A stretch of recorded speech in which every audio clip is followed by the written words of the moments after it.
호러도슨트 무서운 이야기 제5화에 나왔던 벌전에 대해서 알아보도록 하겠습니다. 호러도슨트 5화에는 TV에도 나올 만큼 유명했던 무속인 부부가 돈에 눈이 멀어서 남을 저주하거나 비방하는 구슬에서 벌전을 받았다는 내용이 나옵니다. 벌전이 뭘까 하고 넘기셨던 분들을 위해 오늘은 휘빛미술관에서 준비한 벌전에 대한 이야기를 해보도록 하겠습니다. 일반적인 의미에서의 벌전은 약속이나 규칙 등을 지키지 않아서 벌로 내는 돈이라는 뜻입니다. 친구들 사이에서의 지각비나 교통범칙금, 벌금 등이 이에 해당합니다. 하지만 일상생활에서도 이 단어는 자주 사용되지 않기 때문에 낯설어 하시는 분들이 많죠. 다른 의미로 사용되는 두 번째의 벌전은 무속적인 용어로 사용되곤 합니다. 무속에서의 벌전은 신에게 잘못하거나 부정한 일을 행하는 경우 신이 인간에게 내린 벌이라는 의미를 가지고 있습니다. 신벌전이라고도 불리는데 사실 일반적인 의미의 단어도 자주 사용하지 않기 때문에 오히려 무속적인 의미로 더 많이 사용되는 단어입니다. 일단 신의 벌에 해당하는 벌전을 이해하는 용도로 다양한 미디어를 예로 들어 벌전의 관점으로 이야기를 풀어볼게요. 넷플릭스 드라마 더 글로리에는 무당이 벌전을 받아 죽는 신이 나옵니다. 원래의 무당은 신의 힘을 빌려 힘든 사람들을 돕거나 위로하는 역할을 해야 하지만 이 드라마에 등장하는 무당은 전보로 온 여성들을 경찰에게 연결해주기도 하고 돈을 받고 애군을 다른 사람에게 전가시키거나 부정을 저지르는 행위를 하다가 결국 신의 벌을 받아 죽게 되죠.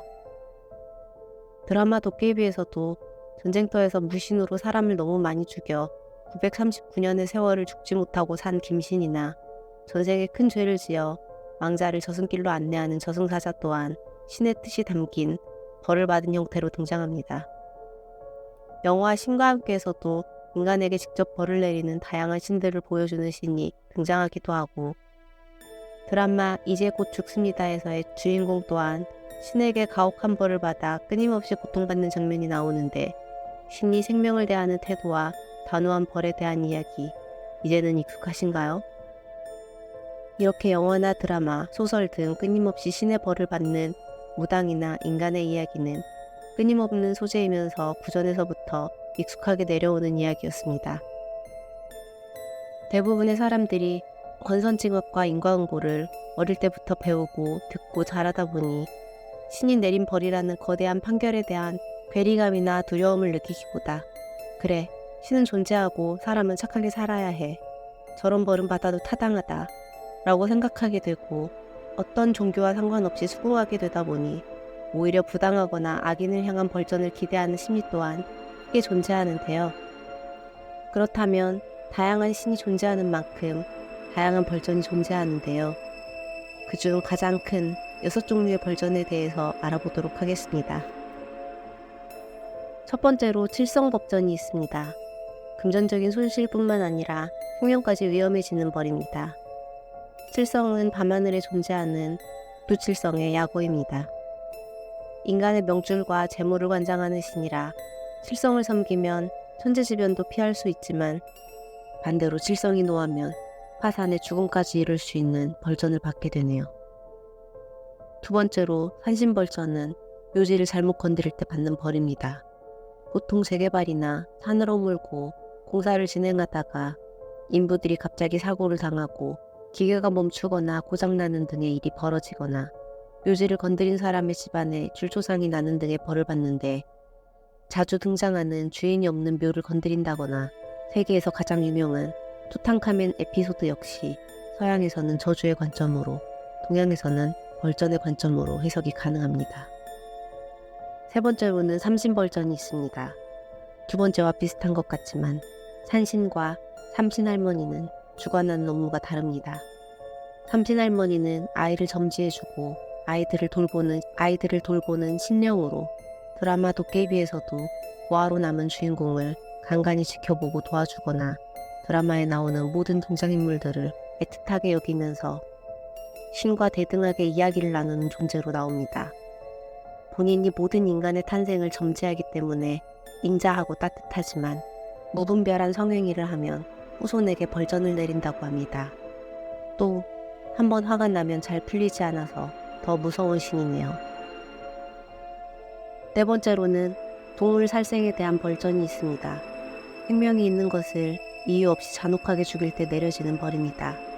동물도 인간과 동일하게 고통과 감정을 느끼는 존재이기 때문에 육식을 근본적으로 금하지는 않지만 탐욕하거나 이유 없는 사륙에는 죄를 내린다고 합니다. 상당히 많은 종교에서 전생과 금생, 내생 등을 나누면서 이번 생은 사람이었지만 다음 생에는 가축으로 태어날 수 있다는 것을 가르치기도 하고, 신의 기운이 강한 사람은 낚시도 하지 말라는 말이 있을 정도입니다. 그래서 불교에서는 방생이 두터운 업장을 소멸시키는 가장 좋은 방법이고 최고 제일의 공덕이라 미꾸라지 방생을 주기적으로 하기도 하죠. 다섯 번째, 당산벌전에 대해서 알아볼까요? 드라마와 영화에 나오는 커다란 나무에 오색 천이 묶여있는 장면, 대부분 한두 번쯤은 보셨을 겁니다. 당산나무에 당제를 지낼 때 신을 화나게 하거나 당제를 그만두면 벌전을 받게 되는데, 당제란 마을을 지키는 신에게 마을 사람들이 공동으로 지내는 제사를 의미하죠. 마을에 몇백 년, 몇천 년이 된 나무를 베었다가 크게 화를 입은 이야기를 살면서 한 번쯤은 들어보셨죠. 그게 바로 당산벌전입니다. 마을 어귀의 나무를 함부로 죽이면 젊은이들도 죽어나간다고 해요. 유명한 애니메이션인 월령공주를 신에 버린 당산벌전의 눈으로 감상해 보아도 좋을 것 같습니다. 마지막으로 여섯 번째, 단지벌전이 있습니다. 단지에 신을 모시던 가문에서 공줄이 끊기거나 단지를 잘 보관하지 못할 때 벌전을 받게 됩니다. 보통 집안에 우환이 생기거나 목숨이 위태로워지는 일이 되풀이되는데요.